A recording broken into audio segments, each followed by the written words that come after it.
এত বেশি এক্সাইটেড তোমাদের বলে বুঝাতে পারবো না। হাই এভরিওয়ান, সুপ্রভাত সবাইকে বাড়ির ছোট মেয়ে চুট্টুবিরি ব্লগে স্বাগত। আর সারাদিন কি হবে ভেবে আমার রাতের ঘুম তো তোমরা বুঝেই যাও। আর এদিকে বহু প্রচেষ্টার পর 9টার ঘুম 5:30টায় ভাঙিয়ে ফাইনালি আমি তো প্রেজেন্ট। আরে ধুর, এত বেশি এক্সাইটমেন্টের মাঝে আমার যে একটা মিষ্টি সাবস্ক্রাইবার তার নামটা ভিডিওতে নিতে বলেছিল তার কথা তো ভুলেই গেছি। So hello Rinia, shout out to you. আরে এইরকম একটা স্পেশাল দিন বলে কথা, তাই নিজের গাছের ফুল পেরে সবার আগে চলে গেছিলাম স্নান করে গপু সোনার কাছে।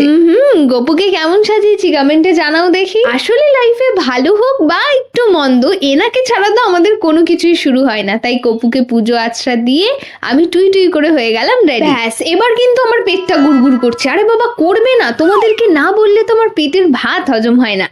আচ্ছা, মনে আছে আগের সিরিজে বলেছিলাম বাড়িতে মনে হয় একটা নতুন সদস্য আসছে। সমাজ গায়ে না?